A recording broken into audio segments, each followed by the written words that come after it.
चाग्रतो दृष्ट्वा युद्धाय समुपस्थितम्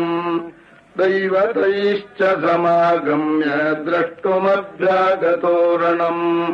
उपागम्याब्रवीद्रामम् अगस्त्यो भगवान् ऋषिः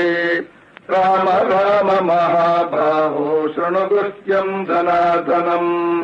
येन सर्वानरेन् वत्स समरे विजयिष्यसि आदित्यहृदयम् पुण्यम् सर्वशत्रुविनाशनम्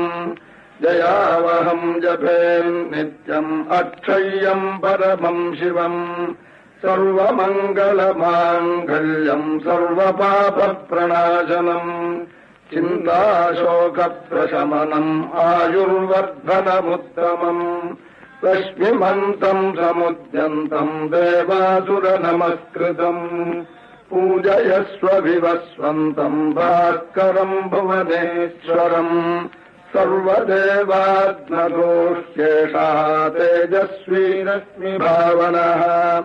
एष देवासुरगणान् लोकान् पाति गभस्तिभिः एष ब्रह्मा च विष्णुश्च शिवस्कन्दः प्रजापतिः महेन्द्रो धनदः कालो यमः सोमोऽह्यपाम्पतिः पितरो वसवः साध्याच्यश्विनौ मरुतो मनुः वायुर्वह्निः प्रजा प्राणऋतुकर्ता प्रभाकरः आदित्यः सविता सूर्यः खगः पूषा गभस्तिमानि सुवर्णरजो भानुः हिरण्यरेता दिवाकरः हरिदश्वः सहस्रार्चिः सप्तसप्तम् मरीचिमानि तिमिरोन्मथनः शम्भुस्त्वष्टामार्ताण्ड अंशुमानि हिरण्यगर्भः शिशिरः तपनो भास्करो रविः अग्निगर्भोदितेः पुत्रः शङ्खः शिशिरनाशनः व्योमनाथस्तमो भेदी हृग्यजुस्सामपारगः घनवृष्टिरपाम् मित्रो विञ्जवीधिप्रवङ्गमा आतभीमण्डली मृत्युः पिङ्गलः सर्वतापनः कविर्विश्वो महातेजाः रक्तः सर्वभवोद्भवः नक्षत्रग्रहताराणामधिपो विश्वभावनः तेजसामपि तेजस्वी द्वादशात्मन् नमोऽस्तु ते नमः पूर्वाय गिरये पश्चिमे गिरये नमः ज्योतिर्गणानाम् पतये दिनाधिपतये नमः जयाय जयभद्राय हरिदश्वाय ते नमः नमो नमः सहस्रांशो आदित्याय नमो नमः नम उग्राय भीराय सारङ्गाय नमो नमः नमः पद्मप्रबोधाय मार्ताण्डाय नमो नमः ब्रह्मेशानाच्युतेशाय सूर्यायादित्यवर्चसे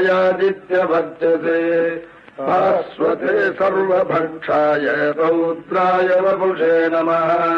तमोघ्नाय हिमघ्नाय शत्रुघ्नायामितात्मने कृतघ्नघ्नाय देवाय ज्योतिषाम् पतये नमः सप्तजामीकराभाय वह्नये विश्वकर्मणे नमस्तमोऽभिनिघ्नाय रवये लोकसाक्षिणे नाशयत्येष वैभूतम् तथैव सृजति प्रभुः पायत्येष तपत्येष वर्षत्येष गभस्तिभिः एष सुप्तेषु जागर्ति भूतेषु परिनिष्ठितः एष एवाग्निहोत्रम् च फलम् चैवाग्निहोत्रिणाम्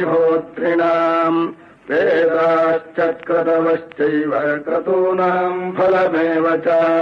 यानि कृत्यानि लोकेषु सर्व एष रविः प्रभुः येन मापत्सु कृच्छ्रेषु कान्तारेषु भयेषु च कीर्तयन् पुरुषः कश्चिन्नावसीदति राघव पूजयस्वैनमेकाग्रो देवदेवम् जगत्पतिम् एतत्त्रिगुणितम् जप्त्वा युद्धेषु विजयिष्यसि अस्मिन् क्षणे महाबाहो रावणम् त्वम् वदिष्यसि एवमुक्त्वा तदागस्त्यो जगाम च यथागतम् एतच्छ्रुत्वा महातेजा नष्टशोको भवत्तदा धारयामास सुप्रीतो राघवः प्रयतात्मवान् आदित्यम् प्रेक्ष्य जत्वा तु परम् हर्षमवाप्तवान् त्रिराचम्य शुचिर्भूत्वा धनुरादाय वीर्यवान् रावणम् प्रेक्ष्य हृष्टात्मा युद्धाय समुपागमति सर्वयत्नेन महता वधे तस्य धृतो भवति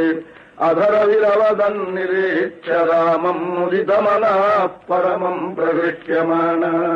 निशिचरपति संशयम् विदित्वा सुरगणमध्यगतो वचस्त्वरेति इत्यार्षे श्रीमद्